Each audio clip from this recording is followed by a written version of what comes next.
सभी मित्रों को नमस्कार। साथियों, इन दिनों हम लोग नवीन सागर जी की रचनाओं पर बातचीत कर रहे हैं।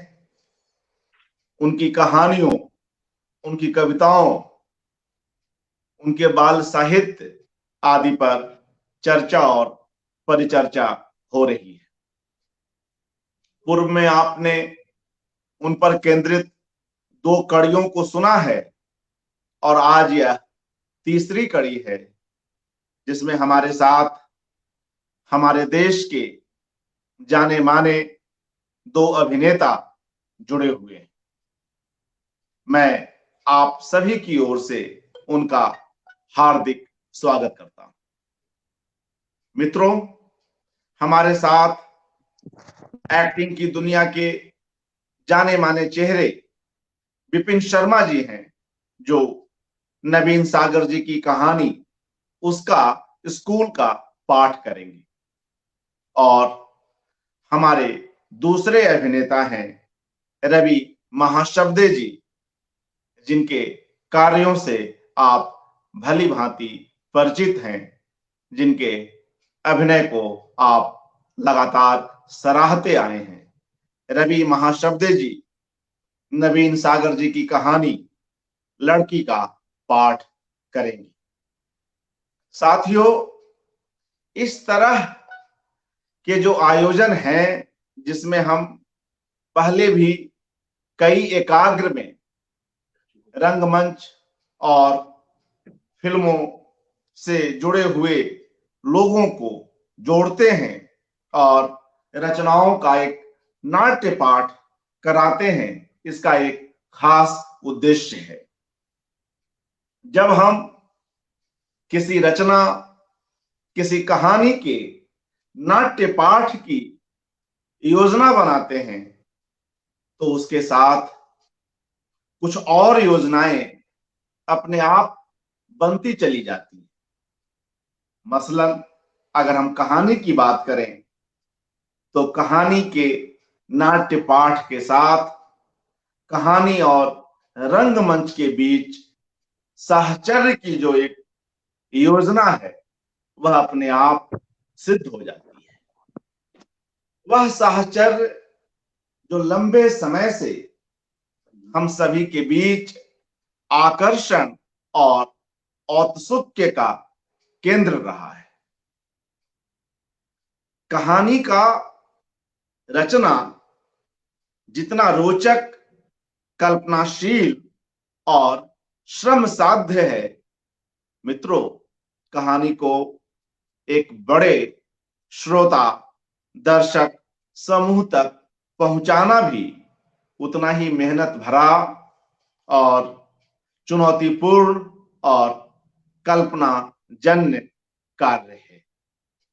कहानियों के ऐसे नाट्य पाठ को लाकर हम अपने तई कहानी और रंगमंच के बीच उस स्थापित परंपरा में ही कुछ नया जोड़ने का एक छोटा सा उद्यम प्रयत्न करते हैं। तो मित्रों, आज हम नवीन सागर जी की 2 कहानियों को सुनेंगे और हम अभी सर्वप्रथम विपिन शर्मा जी के पास चलते हैं और उनकी एक बेहद मार्मिक चर्चित कहानी उसका स्कूल का उनसे पाठ सुनते हैं। विपिन शर्मा जी को यह कहानी लंबे समय से पसंद आती रही है और वे जब तक इस कहानी को पढ़ते रहे। इस कहानी का इन पर किस तरह का प्रभाव पड़ता है, कुछ इस पर भी आज विपिन जी अपनी बात रखेंगे।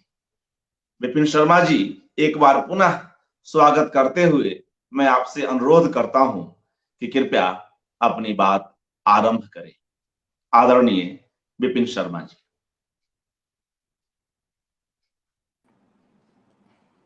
धन्यवाद आपका बहुत बहुत। मैं शुरू करता हूं। उसका स्कूल, ये बहसों का अड्डा है। दुनिया भर की बातें इस सरकारी क्वार्टर के लॉन में रोज शाम से रात तक चलती रहती हैं। प्रोफेसर अखिलेश न सिर्फ कॉलोनी में बल्कि पूरे शहर में इस बात के लिए जाने जाते हैं कि उनसे किसी भी मुद्दे पर बहस कर लीजिए। वैसे वो खुद मनुष्य की उत्पत्ति, उसकी भाषा और शिक्षा पर बातें करना ज्यादा पसंद करते हैं। राजनीति में कोई खास दिलचस्पी उन्हें नहीं है, मगर सिर पर आ ही जाए तो पीछे नहीं हटते। वो बातचीत के दौरान और वैसे भी मोटे फ्रेम का चश्मा लगाते हैं। उनका चौकोर चेहरा चौड़े और गोल कंधों के ऊपर नम्र विजेता भाव से सदैव मुस्कुराता रहता है। जब वे बोलते हैं तो उनकी उठी हुई नाक के सिरे से माथे पर दो रेखाएं एक दूसरे से थोड़े फासले पर उभर आती हैं। एक झटके से उनकी रेखाएं विलीन हुई। उन्हें कुछ याद हो आया और वे मंत्र मुग्ध लोगों से क्षमा मांगते हुए सधे कदमों भीतर चले गए। सूने रोशन कमरों के पर्दे हटाते हुए वे बरामदे में पहुंचे। बाई आंगन में धो रही थी। बाई ने देखा वो कुछ कहना चाहते हैं तो हाथ रोक दिया। सुधा ने कुछ बताया कि नहीं? प्रोफेसर ने अपने खास अपनत्व भरे लहजे में पूछा। मिली ही कहां, ना सुबह ना अब। कल से तो और भी नहीं मिलेंगी, कॉलेज पढ़ाने जाया करेंगी। सुनते ही बाई के टेढ़े मेढ़े पीले दांत खुल गए। वो प्रसन्नता में हंसने लगी। बोली, चलो मेम साहब की इच्छा पूरी हुई। पूरे साल उपास किया, भगवान ने अब जाके सुनी। लेकिन पहले तो सोचो कि रिंकी और पिंटू को संभालेगा कौन? मेम साहब तो दिन भर कॉलेज में रहेंगी। प्रोफेसर का स्वर अत्यंत घरेलू था। अरे हाँ, भाई ने ये तो सोचा ही नहीं था, ना कभी मेम साहब ने ही ये सोचा। बाई असमंजस में पड़ गई। प्रोफेसर तनिक घरेलू तकाजे से देखते हुए सोचने लगे। बाई खुद 3 घरों में काम करती हैं, उसे छोड़कर दिन भर बच्चों को संभाले, ये तो उससे कहना तक भद्दा लगेगा और फिर ये उसकी दक्षता का सरासर दुरुपयोग ही होगा। मगर इंतजाम करेगी तो बाई ही करेगी, उन दोनों से तो कुछ होने से रहा। इस असमंजस में पड़ी बाई का चेहरा फिक्रमंद होता चला गया कि प्रोफेसर का अचानक एक रास्ता सूझा। उन्होंने उतावलेपन से पूछा, तुम्हारी मुन्नी कितने साल की है? 10-11 साल की होगी। बाई को लगा कि किनारा मिल गया और फिर एकदम बोली, मगर वो तो स्कूल जाती है। सुनकर प्रोफेसर एक झटके से उलझन में पड़ गए। होंठ की कोर से दांत दबाकर वो तरकीब सोचने लगे। आखिर उन्होंने पूछा, किस क्लास में पढ़ती है? 5वें दर्जे में। वो कुछ कहने को हुए, कहते कहते रुके, फिर कहने को हुए, फिर रुके। उन्हें कुछ नहीं सूझा तो जाते जाते सारा बोझ बाई के ऊपर डालते हुए कह गए, मैं कुछ नहीं जानता, इन बच्चों की देखरेख का इंतजाम कर पाओ तो ठीक, नहीं तो सुधा से कह दो कि पढ़ाने ना जाए। प्रोफेसर की बात में बाई ने निराला अपनत्व अनुभव किया। वो मान से भर उठी। आंगन को वो बड़े लाड़ से रगड़ रगड़ धोने लगी। उसने घड़े का नहीं, सुराही का पानी पिया। इससे पहले सुराही को वो सिर्फ भरती आई है। उसने सुराही की गर्दन साधिकार पकड़ी और गिलास में पानी निकाला। उसने ऐसा 2 बार किया। दूसरी बार के आधा गिलास पानी से उसने कुल्ले किए और गिलास मांझकर घर चली गई। प्रोफेसर लॉन में बैठे तब तक अपनी बात का छोर पकड़ चुके थे। मुन्नी के गाल आंसुओं से तर हो गए। कोठरी के कोने में कनस्तरों के बीच वो आड़ी तिरछी जा पड़ी। उसकी मां ने कई बार उसे टेहनी पकड़कर उठाना चाहा, मगर वो हुमसी तक नहीं। वो अब स्कूल नहीं जाएगी, ये सोच सोचकर उसने इतना रोया कि बाई सहम सी गई। उसने जानते बुझते कि उसकी बच्ची के स्कूल के लिए इतनी भिड़ेगी ऐसा किया। उसे ग्लानि हो रही थी, मगर वो मजबूर थी। वो लोग भले हैं, कुछ कहते नहीं है, मगर उनके गैरेज में रहें हम और उन पर मुश्किल पड़े तो हम ही मुंह फेर लें। आखिर वो लोग किसके पास जाएं? उन दोनों बच्चों को कौन संभालेगा? वो कौन सा मुंह लेकर जाएगी उन लोगों से कहने की उससे कुछ नहीं हुआ? मेम साहब के जाने का समय हो रहा है और ये लड़की है कि रोए जा रही है। बाई ने दरवाजे से झांककर धूप देखी और बोली, चल उठ मुन्नी, टाइम हो गया। उठना तो दूर, मुन्नी हिली तक नहीं, ना कुछ बोली ही। जब मनाए मनाए नहीं उठी तो बाई ने उसकी टहनी पकड़ी और उससे जोर से खींचा। दो खाली कनस्तरों के साथ वो जमीन पर घिसटती गई, मगर उसने जमीन नहीं छोड़ी। बाई को गुस्सा आ गया। दो चार नीचट हाथ जमाते हुए उसने उसे घसीट कर कमरे के बीचों बीच डाल दिया और चिल्लाई, उठ हरामजादी, उठती है कि नहीं? मुन्नी सहम गई, धीरे धीरे उठी, दरवाजे की तरफ बढ़ चली। बाई उसके पीछे पीछे बाहर निकल गई। सांकल चढ़ाते हुए बोली, बंद कर रोना और चल सीधी। बाई को अपनी सख्ती अच्छी नहीं लगी। उसका मन भीतर से न जाने कैसा हो गया। धूप उसे बहुत तेज लगी और वो चिर परिचित कॉलोनी एकदम पराई सी। उसे क्षण भर को ऐसा लगा न जाने कौन उसकी मुन्नी को लिए जा रहा है, न जाने वो कौन सी जगह है, और न जाने वो कहां से कब से ये देख रही है। मेम साहब गेट तक निकल आई थी। उन दोनों को देखकर उल्टे पांव लौट पड़े। उन्होंने घड़ी देखी और राहत की सांस ली। पहले ही दिन लेट होना पड़ेगा ये सोचकर वो बहुत उद्विग्न हो गई थी। दोनों बच्चों के खिलौने, कपड़े और खाने पीने की चीजें उन्होंने सुबह से ही सजाकर रख दी थी। बच्चों को खिला पिला दिया था और 3-4 बार उन्हें चूम भी चुकी थी। प्रोफेसर ये सब बड़े स्नेह से देखते मुस्कुराते रहे। बाई और मुन्नी को देखकर भी वो वैसे ही मुस्कुराए। मेम साहब ने मुन्नी को गौर से देखा, सब चीजों के बारे में जल्दी जल्दी बताया और दरवाजा बंद रखने की ताकीद देकर चलो कहती हुई प्रोफेसर के साथ चल दी। पीछे पीछे बाई भी बाहर निकल गई। वो उन दोनों को स्कूटर पर जाते देखती रही। उससे अकारण घबराहट सी होने लगी। मुन्नी के पास जाने को उसके पांव अपने आप मुड़ गए, मगर फिर उसने पाया कि वो सीधी चली गई। शाम को बाई घर लौटी, तब तक मुन्नी आ चुकी थी। दोनों पैर पसार कर अपना बस्ता खोले चीजें नबेड़ रही थी। गर्दन झुकाए एकदम मगन देखकर बाई की हिम्मत घर में घुसने की नहीं हुई। वो धीरे से सरक कर पड़ोसी के यहां चली गई, मगर वहां उसका मन नहीं लगा। जल्दी ही लौट आई। मुन्नी बस्ता जमा चुकी थी और एड़ियां उठाए खूंटी पर टांग रही थी। दूसरे दिन वो जाते जाते मुन्नी से कह गई, धूप चबूतरे पर आते ही चली जाना।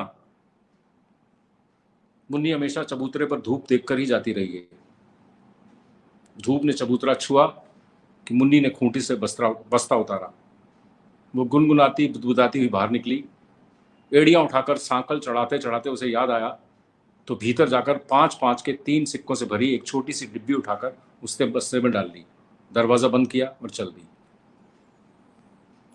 स्कूल के रास्ते में प्रोफेसर के घर के आगे जब वो पहुंची तो मेम साहब गेट पर खड़ी दिखी। उन्होंने हैरानी से मुन्नी को देखा और आवाज दी। मुन्नी पक्षियों की तरह चौंक गई, जैसे सपने से तीखी धूप में जगी हो। हड़बड़ा के जहां की तहां रुक गई और बस्ते में हाथ से मुंह चढ़ने लगी। खड़ी क्यों रह गई, आओ ना, मेम साहब ने झुंझलाकर कहा। वो सहमी चाल से उनके पास पहुंची। उन्होंने गेट खोलकर उसे अंदर किया और अपने साथ भीतर ले गई। प्रोफेसर ने देखा वो बस्ता टांगे हैं, हंसकर बोले, अच्छा बस्ता भी लाई है। तो मेम साहब ने विचित्र सी आवाज में कहा, ये तो स्कूल जा रही थी। प्रोफेसर ने मुन्नी की ओर मुस्कुराते हुए देखा और बोले, भूल गई होगी, इतने दिनों की आदत जो है। क्यों बेटे, है ना? मुन्नी ने डरी डरी आंखों से उन्हें देखा और धीरे धीरे चलती हुई बच्चों के कमरे में चली गई। शाम को बाई घर लौटी तो मुन्नी दूसरी ओर करवट लिए पड़ी थी। बाई ने उसे पुकारा, मगर वो चुप ही पड़ी रही। कंधों पर हाथ रखकर मुलायमियत से खींचा तो खिंची नहीं। झांक कर देखा, अरे ये तो बुरी तरह से रो रही है। क्यों रो रही हो मुन्नी, क्या बात है बेटी? मुन्नी चुप। बाई ने उसके सिर पर हाथ फेरा, पुचकारा और भीगी आवाज में बोली, रोते नहीं है मुन्नी, बताओ क्या बात है? मुन्नी लगभग चिल्ला उठी। उनके बच्चों ने हमारी सारी किताबें फाड़ डाली। फिर एक झटके से उठी और बस्ता पटकती हुई बोली, देखो। बाई ने बस्ता उलट दिया, सारी किताबें चिंदी चिंदी। मुन्नी को बाई ने कातर होकर देखा और खोई खोई सी आवाज में बोली, मगर तुम बस्ता लेके क्यों गई? पूछते पूछते उसका गला रूंध गया। मुन्नी का कुछ नहीं बोली, रोती रही। चबूतरे पर शाम का घिरता अंधेरा था। अंधेरे में एक कुत्ता कान लिए खड़े बैठा था। उसकी आंखें झपक रही थीं और वो सुन रहा था कि मुन्नी रोए चली जा रही है।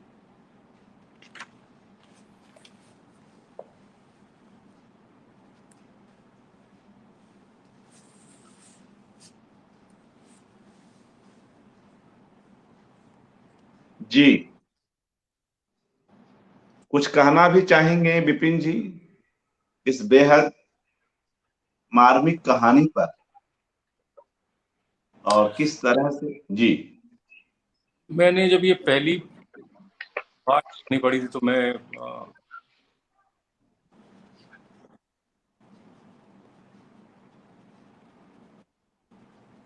जी सॉरी, मैं विपिन जी। थोड़ा बोल नहीं पा रहा हूँ। मित्रों, मैं एक हाँ मैं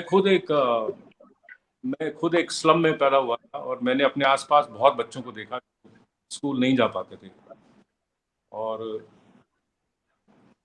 तो ये कहानी ये, ये कहानी मेरे लिए बिल्कुल वैसी है जैसे कि अ, बहुत से गरीब बच्चों को जो हक नहीं मिलता है पढ़ने का। और जिस तरह से जो लोग शायद उन बच्चों की मदद कर सकते हैं, शायद वही लोग उन बच्चों की किताबें फाड़ देते हैं। शायद एक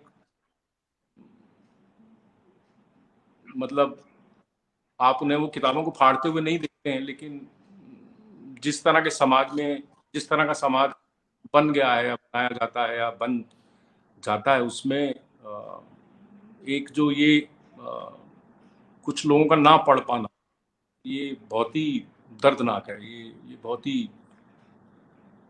ये बहुत मुश्किल चीज है। इस बात से पूरी तरह मतलब ऐसा नहीं होना चाहिए। ऐसा बिल्कुल नहीं होना चाहिए। पढ़ाई का हक हर बच्चे को होना चाहिए और वो हक उससे छीनना नहीं चाहिए। ये कहानी कुछ उस तरह से भी मैं इससे उस तरह से भी कनेक्ट करता हूँ। और ये कहानी मैं कई बार सोच चुका हूँ इस कहानी को स्टेज करने का, या इस कहानी को कुछ और। इस कहानी को मुझे लगता है कहानी को काफी पता नहीं किस तरह से इसको ये कहानी को बहुत लोगों को सुनना चाहिए। इस कहानी को मुझे ऐसा लगता है क्योंकि ये जो इनक्वालिटी है, कुछ लोगों को पढ़ने का मौका मिल रहा है और कुछ लोगों को नहीं, ये ठीक नहीं। जी साथियों, जिस भावप्रवण अभिनय के लिए विपिन शर्मा जी जाने जाते हैं और तारे जमी पर जैसी फिल्मों में उनका जैसा अभिनय है और तमाम दूसरी फिल्मों में हम देख रहे हैं कि वे स्वयं कैसे इस कहानी से कनेक्ट करते हैं। वे स्वयं एक उन निम्न मध्यम वर्गीय परिवारों के जीवन को बड़े ही करीब से देखते आए हैं और ऐसे में स्कूल ड्रॉप आउट्स सिर्फ कोई एक समाज शास्त्रीय अवधारणा भर नहीं, इसके पीछे वे बच्चे, वे बच्चियां जिन तकलीफों से गुजरती हैं, जिस तरह के भावों का एक आवेग, एक तूफान उन्हें तोड़ता है, उन्हें रुलाता है, वह दुखद है। और इसलिए ही विपिन शर्मा जी का बतौर एक पाठक, बतौर एक अभिनेता, बतौर एक साहित्य प्रेमी हम सभी से अनुरोध है कि इस कहानी को पढ़ें, ऐसी और कहानियों को पढ़ें, और जहां भी ऐसी स्थितियां हमारे सामने आती हैं, कम से कम हम उन्हें अपने तय कुछ दूर करने की कोशिश करें। और अगर ऐसा भी ना करें तो कम से कम किसी की किताब को ना फाड़ें, या किसी के पढ़ने की जो ललक है उस पर कोई कुठाराघात नहीं करें, कम से कम इतने हिंसक नहीं हो जाएं।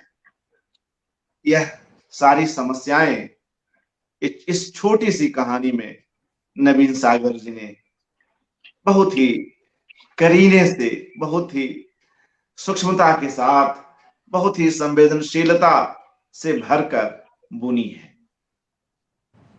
यह सिर्फ एक बच्ची के गरिमा मई जीवन को छीनने तक की कहानी नहीं है, बल्कि वह लगातार बड़ी होती हुई बच्ची इस समाज में, हम सबके इस समाज में किन अनुभवों से गुजरती है, उसका अपना व्यक्तित्व किन ठेसों के साथ, किस तरह की टूटन के साथ बनेगा, हमें इसकी भी चिंता करनी चाहिए।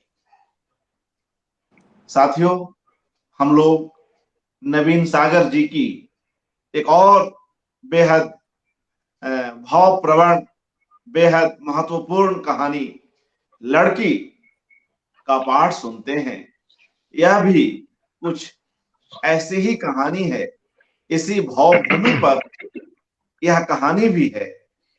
तो ज्यादा बतलाना अभी शायद उचित ना हो, तो आइए हम रवि जी के पास चलते हैं, रवि महाशब्दे जी के पास, और उनसे नवीन सागर जी की कहानी लड़की का पाठ सुनते हैं, और स्वयं बतौर एक अभिनेता, बतौर एक पाठक, वे इस कहानी से खुद को कैसे जोड़ते हैं, इस पर भी रवि जी अपनी बात रखेंगे। मगर मित्रों, सर्वप्रथम पहले हम उस कहानी को सुन लेते हैं। रवि जी।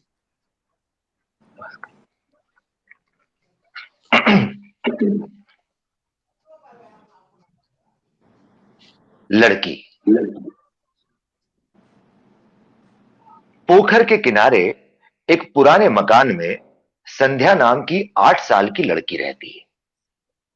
मकान को झाड़ झंखाड़ घेरे हैं, दीवारों का पलस्तर झड़ चुका है, बाहरी भीतरी सारी दीवारों पे अनगिनत दीवारें, दरारें। मकान की उदास आंखें निरंतर फटती ही जा रही हैं। लड़की सारा दिन झाड़ झंखाड़ों में घूमती फिरती है, सफाई में जुट जाती है, उसे समय का ध्यान ही नहीं रहता। फिर हाँफती हुई बहादुरी से अपने पापा के सामने जा खड़ी होती है और उत्साह से बताती है। वो चाहती है कि पापा चल के देखें उसने क्या से क्या कर दिया है। पापा अपनी उलझन में रहते हैं। वे अन्य मनस्क चेहरे पे बहलाओ आश्चर्य और शाबाशी लाकर अपने में लौट जाते हैं। लड़की को भी कहां फुर्सत। लड़की चींटियों की हलचलें ही घंटों देखती रहती है। कितना काम है इनके पास, कभी रुकेंगी नहीं, चलती ही रहेंगी। इतनी जल्दी में कि कोई मिल गया तो एक पल को ठिठकी और भागी। लड़की उनके काम का पता लगाना चाहती है। धुलाई करती हैं, मगर हमेशा नहीं। कई बार खाली हाथ भागी जाती है। एक लाइन में, बिल में क्या करती होंगी? शायद आराम करती हूं। मगर लड़की कल्पना ही नहीं कर पाती कि हजारों चींटियां जमीन के अंदर रुकी खड़ी हैं। वो पापा से कई सवाल करती है। पापा की चींटियों में कोई दिलचस्पी नहीं है, वे हां हूं करके टाल देते हैं। लड़की घंटों पौधों को ध्यान से देखती रहती है। पत्तों के रंग, उनकी नसें, नाजुक शाखाओं के भिन्न भिन्न आकार, जड़ें उखाड़ कर देखती है। इन्हीं जड़ों में रंग बनता है, पत्ती, उसकी नसें और टहनियां। वो जड़ों को कुचल कर देखती है, कुछ नहीं, रस। इसी से इतनी मोटी पीड़ और इतनी मोटी डालियां और फल। लड़की की उलझनें बढ़ रही हैं। और अम्मा है कि इधर वे भी उदासीन हो चली हैं। वरना लड़की को याद है कि वो उसे आकाश में उड़ती चिड़ियाओं के बारे में, बादलों के बारे में, बरसते पानी के बारे में और न जाने काय काय के बारे में खूब बातें बताती थी, कहानियां सुनाती थी और कहती थी तुम ऐसी बनना और वैसी बनना। पड़ोसी रायजादा परिवार में उसका आना जाना है।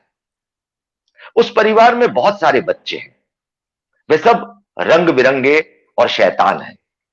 लड़कियां गाती बजाती हैं और चित्रकारी भी करती हैं। सब बच्चों के पास अपनी मेज और बिस्तर है, सब किसी ना किसी काम में निपुण है। संध्या जाती है तो वो उस पर टूट पड़ते हैं और उसे चकित करने की उनमें होड़ सी लग जाती है। कोई चित्र दिखाता है, कोई रंगों का नया सेट, कोई गाने लगता है, कोई नाच का नया पाठ दिखाने लगता है। अंग्रेजी के शब्द बोलकर वे संध्या को उसका मतलब पूछते हैं। संध्या झेपी सहमी सी चुप रह आती है। उस घर से लौटकर संध्या एकाकी, उदास और उद्यमी हो जाती है। कमरा बंद कर नाच का अभ्यास करती है, गाती है, चित्र बनाती है, एबीसीडी रटती है। अम्मा और कभी कभी पापा के सामने भी बड़े ही सधे ढंग से प्रदर्शन करती है। मगर है वो समझदार, कट से समझ जाती है उससे बन नहीं रहा, दिल गिरा लेती है। अम्मा कभी कभी समझाती है, संध्या किसी को सब कुछ नहीं आता, किसी को कुछ आता है, किसी को कुछ। संध्या बेफर कर कहती है, मगर मुझे तो कुछ भी नहीं आता। अरे कैसे नहीं आता? तू पढ़ाई में इतनी तेज है, समझदार है, अच्छी अच्छी बातें कर लेती है। मगर संध्या पलटकर सवाल करती है, पढ़ाई में तेज हूं तो बताना जरा, अंग्रेजी मुझे आती है। अम्मा उसे समझाती, बेटा तुझे हिंदी तो आती है। हिंदी फिंदी से क्या होता है अम्मा? अरे क्यों नहीं होता, तुझे इतनी अच्छी आती है कि तू तो बन जाए कवि। संध्या को एक नई राह मिल गई, उसने कविताएं शुरू कर दी। पापा और अम्मा बैठे घर खर्च का हिसाब किताब कर रहे और वो जा धमकी। पापा ने पहले तो उसे परे धकेल दिया, फिर लगे पुचकारने। संध्या ने जरा मान रखते हुए कविता का कागज आगे कर दिया और हंसने लगी। पापा ने ऊंचे स्वर में कविता बांची। कविता नंबर 1, मैं अंधेरे कमरे में नाच रही हूं पर आ नहीं रहा। अंधेरे कमरे में डरी डरी नाच रही हूं पर आ नहीं रहा। मैं कोशिश कर रही हूं पर आ नहीं रहा। कविता नंबर 2, मैं गीत गा रही हूं, आ नहीं रहा। मैं गीत गाती चली जा रही हूं, लोग मजाक उड़ाते चले जा रहे हैं, पर मैं गीत गाती चली जा रही हूं, पर मुझे आ नहीं रहा। पापा अम्मा दोनों हंसने लगे। कविताओं की खूब सराहना हुई। संध्या ने कमरे में उछल उछल कर खुशी मनाई और अगले 10-15 दिनों में संध्या ने इतनी कविताएं लिख डाली कि जहां देखो वहां उसकी कविताओं के कागज उड़ रहे हैं, दीवारों पे चिपके हैं, कीलों से तिरछे लटक रहे हैं, अलमारी पर मड़े हैं, सिगड़ी में जल रहे हैं। संध्या एक दिन अपनी कविता रायजादा परिवार में ले गई। वहां से लौटी तो बहुत दुखी थी। उसने सारी कविताएं फाड़ डाली और फिर घर में कविता का वो जो तूफान सा आ गया था थम गया। संध्या अंधेरे कमरे में फिर नाचने लगी, ये जानते हुए कि उसे आ नहीं रहा है। एक दिन रायजादा परिवार में सब उसके पीछे पड़ गए कि वो नाच गाकर दिखाए। संध्या का दिल बैठने लगा, पसीना आ गया। वे उसका हाथ पकड़कर फ्रॉक खींचने लगे। वो झिझड़ गई। उसने कहा उसे नहीं आता, मगर वे ना माने। स्वीटी ने उसे याद दिलाया कि परसों उसने कहा था कि अब उसे आने लगा है। इस बीच स्वीटी की मम्मी आ पहुंची। उसे संध्या पर बड़ी दया आई। उसने बच्चों को रोका, छोड़ दो बेचारी को, जब उसे कुछ नहीं आता है तो क्यों उसके पीछे पड़े रहते हो। बच्चे हुल्लड़ पर उतारू हो गए। तो मम्मी ने संध्या से कहा नाच गा दे, क्यों शर्माती है। संध्या ने आंखें मिलकाई। उसका माथा गर्म हो रहा था और कनपटियां जलने लगी थी। मम्मी ने हाथ पकड़कर कमरे के बीचों बीच खड़ा कर दिया और बोली गा दे और नाच भी। बच्चे चिल्लाए, हाँ हाँ गाएगी भी और नाचेगी भी, जरा दम तो लेने दो बेचारी को। संध्या के पास कोई चारा न था। वो कभी किसी के आगे अपना कर्तव्य दिखा ही नहीं सकती थी, इतना पसीना है उसके भीतर। मगर आज छुटकारा नहीं। वो खरखरा की आवाज में गाने लगी, बहुत बेसुरा। नाचने भी लगी। नाच यानी हाथ पांव फटकार कर सिर हिलाने लगी। उसकी गोल आंखों में चमक आ गई और भौहें अटपटे ढंग से ऊपर नीचे सरकने लगी। फ्रॉक उसकी टेहुनी में बार बार फंसने लगी। बच्चे हंसी के मारे लोटपोट हो गए। मम्मी ने दौड़कर संध्या को पकड़कर रोका। इतना बेसुरा गाना और ऐसा भयानक नाच उस घर में पहले कभी ना हुआ था। मम्मी की सुरुचि संपन्नता को धक्का लगा। उन्होंने संध्या को अजीब सी नजरों से देखा। उनमें जीत का भाव भी था। उस घर के बच्चे जिनमें कला कूट कूट कर भरी जा रही थी, संध्या पर हो करके हंसने लगे। संध्या पसीने से तर हो गई और रो पड़ी। उसकी आत्मा बिलखने लगी और शरीर को धक्के मारने लगी। भाग भाग निकल भाग। और वो अचानक दौड़कर निकल भागी। पीछे ठहाके रह गए। वो झंझाड़ों में धुंधलके में बड़ी देर खड़ी रोती रही। उसने महसूस किया कि आंखों में आंसू आज बहुत गर्म होकर लगातार बहे जा रहे हैं। उसे जुकाम सा हो गया। बहुत देर बाद जब अम्मा उसे ढूंढती हुई वहां पहुंची तो वो सकपका गई। अंधेरा गहरा था। पोखर के पार शहर के ऊंचे नीचे इलाके की जगमगाहट और नीरव आकाश को देखकर संध्या की मां ने गहरी सांस ली और उसके सिर पर हाथ फेरती खड़ी रही। हवा शांत थी और सड़क पर एक बिल्ली सावधानी से चली जा रही थी। संध्या की मां के हृदय में एक अजीब सी हूक उठी। बच्ची के इतने हिचक के रोने के दिन तो नहीं है। उसका चेहरा आंसुओं से धुलकर सफेद हो गया था। आंखों में अवाक सूनापन था और चुप्पी में बिलखता सा सन्नाटा। उसने बच्ची की ठोड़ी के नीचे उंगली की टेक दी। बच्ची ने उसे पक्षियों की नजर से देखा और उसके आंसू बरबस बह निकले। मैं 1000 बार कह चुकी हूं उनके घर मत जाया कर, आए दिन रो के लौटती है। मीरा ने रायजादा के भवन की ओर देखा। लताएं और वृक्ष बीच में खड़े मकान की खिड़कियों की आती रोशनी में मंद मंद हिल रहे थे। उसने संध्या की पीठ पर हाथ रखा और घर की तरफ बढ़ने लगी। क्या बात हो गई थी आज? वे लोग हर बात में मेरा मजाक उड़ाते हैं, कहते हैं इसे कुछ नहीं आता। रुलाई में बिखरते शब्दों में उसने सब कुछ कह सुनाया। अम्मा, मुझे नाच गाना सिखाओ और अंग्रेजी भी। घर के दरवाजे में घुसते घुसते उसने कहा। आवाज खोई खोई सी थी। भीतर का दृश्य खुशनुमा था।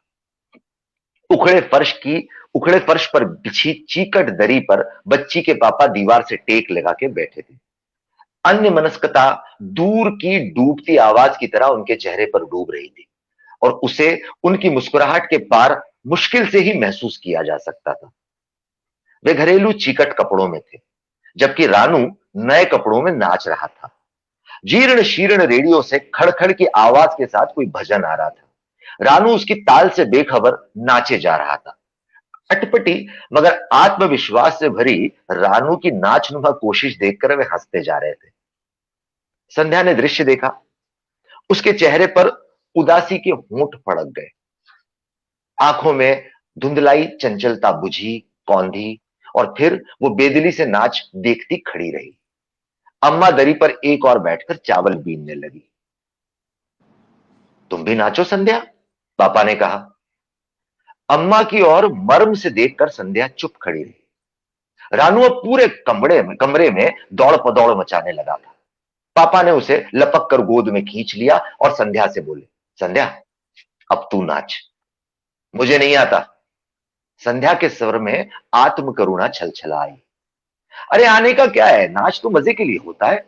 मजे में जैसा नाचे वही नाचे। नहीं है, सीखना पड़ता है। मैं सीख लूंगी तब नाचूंगी, संध्या ने दृढ़ता से कहा। रानू नाचने के लिए छटपटा रहा था, मगर पापा उसे कचकच दबोचे हुए थे। रेडियो पर अब बांसुरी बज रही थी। नाचो संध्या, नाचते नाचते सीख जाओगी। मुझे नहीं नाचना, वो फट पड़ी। मुझे कुछ नहीं आता। तुम ही उस दिन कह रहे थे ये क्या भूतों की तरह उछल रही है। मिंटू कहता है मुझे पढ़ना नहीं आता, स्वीटी कहती है मुझे बोलना नहीं आता। मुझे तो हंसने की भी तमीज नहीं है। सब बच्चों को सब आता है, मुझे कुछ नहीं आता। मुझे कुछ नहीं आता, मुझे कोई कुछ नहीं सिखाता। उसका चेहरा आंसुओं से तर हो गया। पापा वाक रह गए।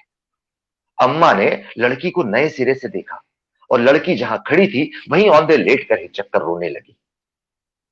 पापा के भेष में नवल ने मीरा की तरफ देखा। गुनाह भरी मुस्कुराहट में पूछा, ये क्या हो गया आज इसे? थोड़ी देर कमरा हिचकियों से सहमा रहा।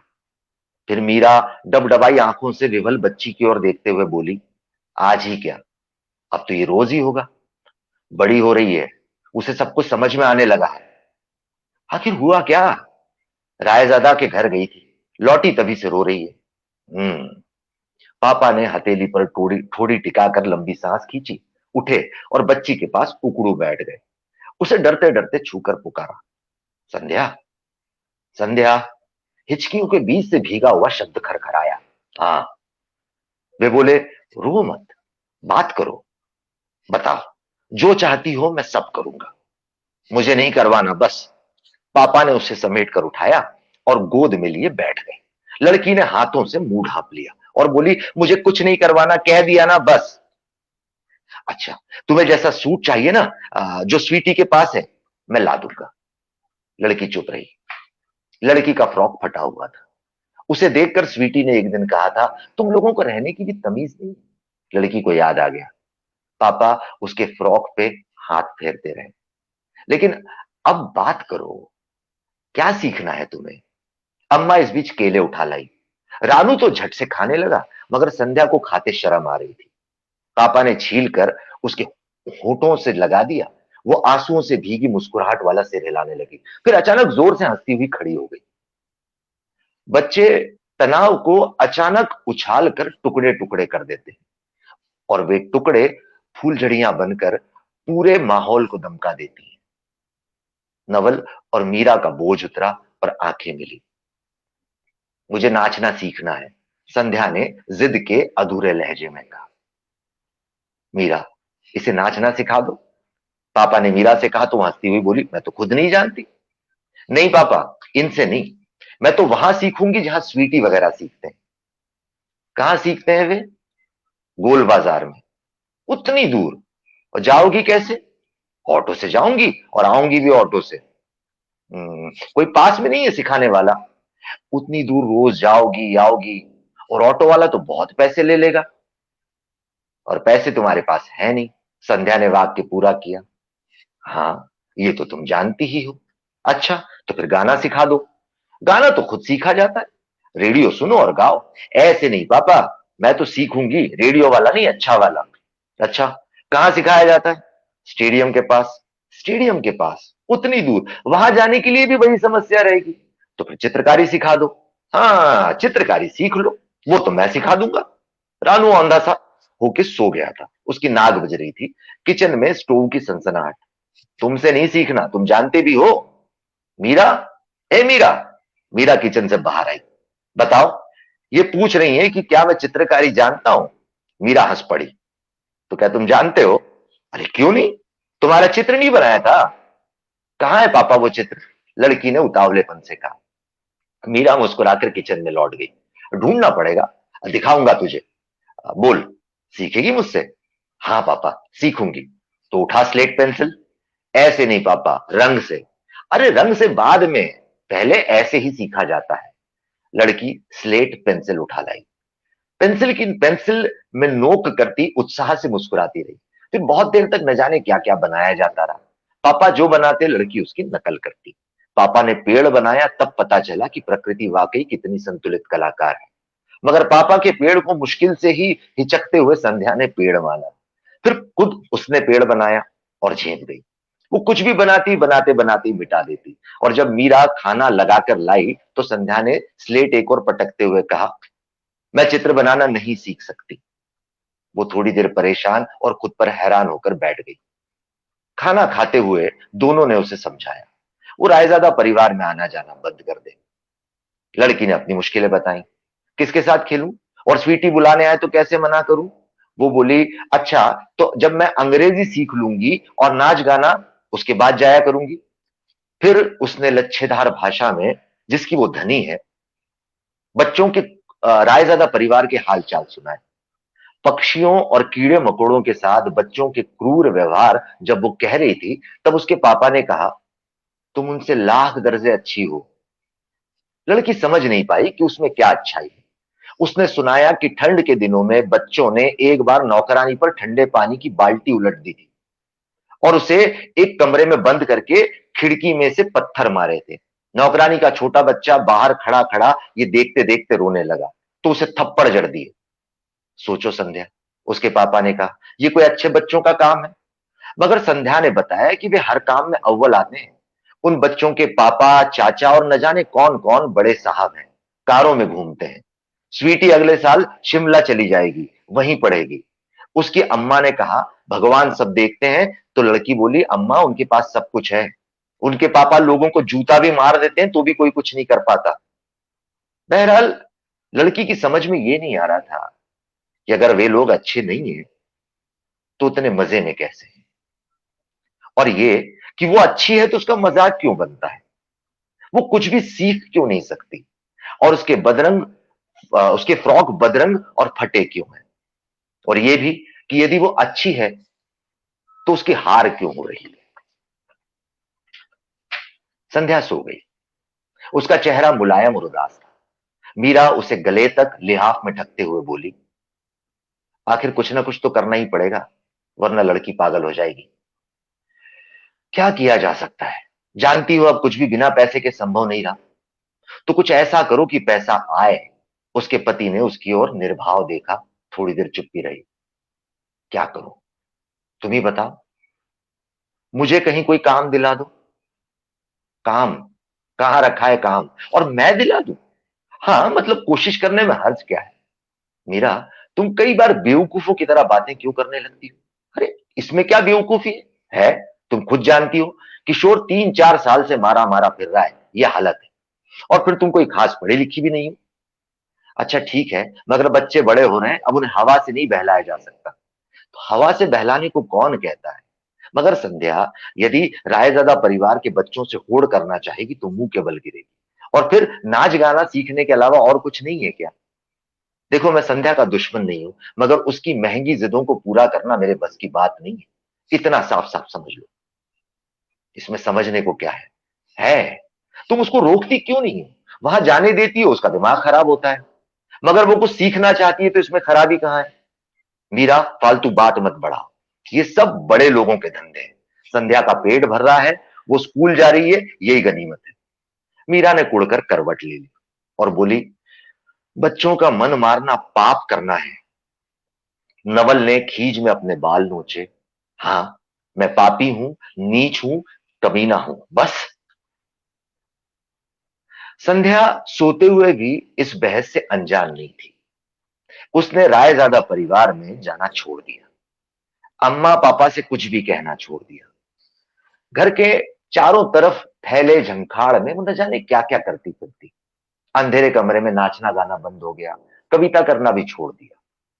मगर एक दिन खिली धूप में बैठे नवल के पास वो पहुंची और बोली कविता पढ़ो पापा। नवल को कविता थमाकर वो भीतर भाग गई। कविता नंबर 361। मैं अंधेरे कमरे में बैठी हूं। मैं 8 साल की लड़की हूं। मैं कुत्ता नहीं हूं, मैं बिल्ली नहीं हूं, मैं एक तड़पता कीड़ा नहीं हूं, मैं एक जानवर नहीं हूं, मैं अंधेरे कमरे में लड़की हूं। कविता पढ़कर नवल दुखी हो गया। कविता किताब में रखकर वो कुर्सी पर फैल गया। खिली धूप में रानू नहाकर दांत बजाता हुआ एक पत्थर पर उकड़ू बैठा था। उसके सिर पर तौलिया डाल रखा था। थोड़ी देर बाद संध्या एक रकाबी में छोटी छोटी रोटियां लेकर शर्माती हुई निकली। उसने अब लाल फ्रॉक पहन रखा था। नवल के आगे रकाबी करते हुए उसने कहा पापा देखो, मैंने बनाई। नवल ने रकाबी में रखी अनगढ़ छोटी छोटी अधजली रोटियों की तोर देखा और मुस्कुरा दिया। संध्या की पीठ पर हाथ रखकर उसने पूछा तुमने बनाई? हाँ पापा, मैंने। अब मैं रोटी बनाना सीखूंगी, खाकर बताओ कैसी बनी। नवल ने एक टुकड़ा मुंह में डाला और कहा वाह वाह, बहुत बढ़िया। संध्या शर्माती हुई भीतर चली गई। थोड़ी देर बाद वो रकाबी सहित लौटी। एक कटोरी दाल भी लाई, सामने रखकर नवल से बोली खाओ। नवल खाने लगा, रानू भी खाने लगा। पापा, अब बताऊंगी मैं इन लोगों को, स्वीटी को खाना बनाना थोड़ी आता है। संध्या वाचाल होकर बोली। नवल दोपहर तक बाहर ही पड़ा रहा। वो संध्या को कैसे समझाए कि उसने स्वीटी को हराया नहीं है।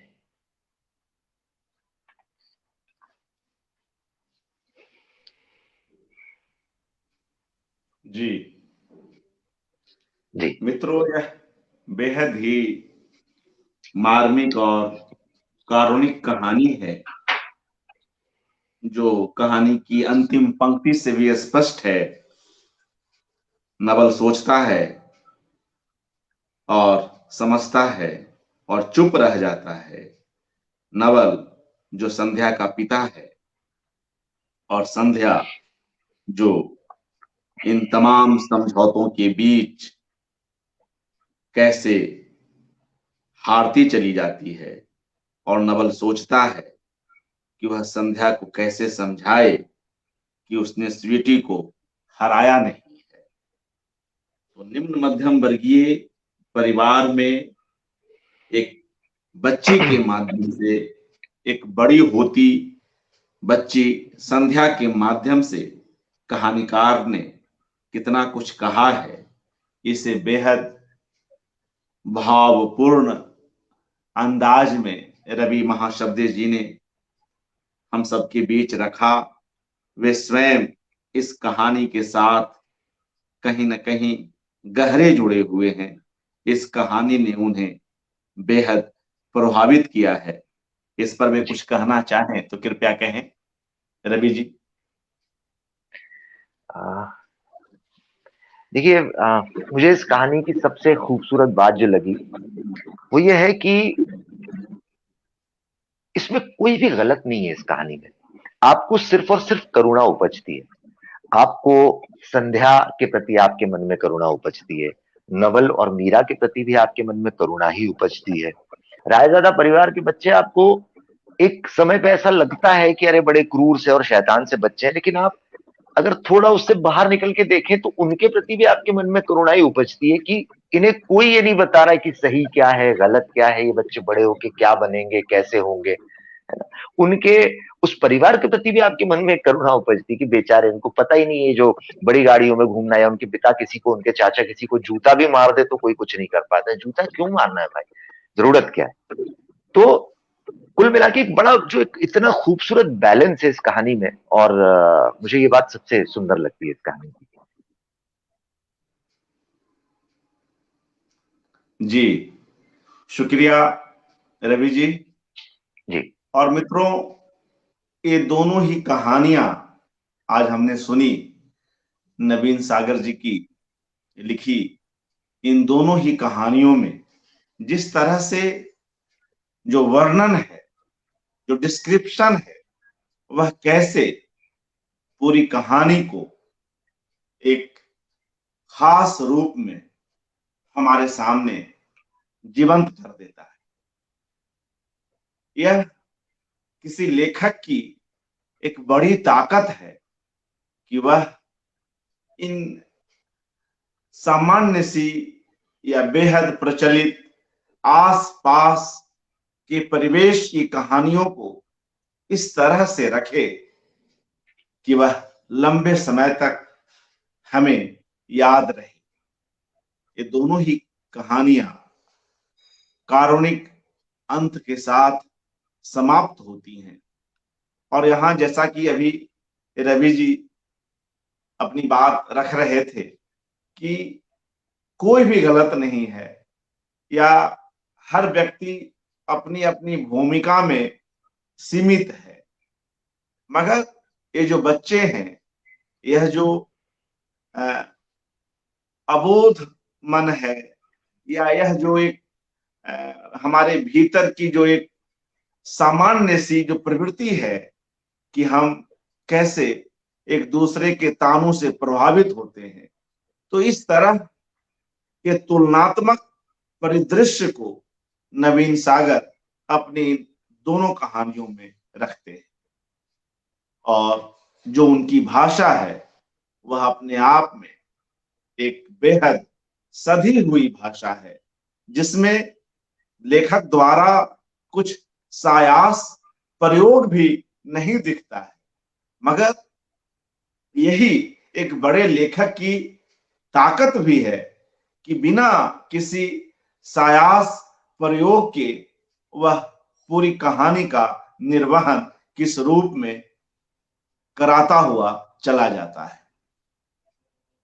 इन पात्रों के बीच संवाद जितने रोचक हैं और संवाद जिस तरह से कहानी को बढ़ाते हैं, आगे बढ़ाते हैं, और संवाद जितने चुटीले हैं, जितने बिल्कुल यथार्थजन्य हैं, वह भी इन दोनों ही कहानियों में बड़े ही प्रभावी रूप में हमारे सामने आ सकते हैं।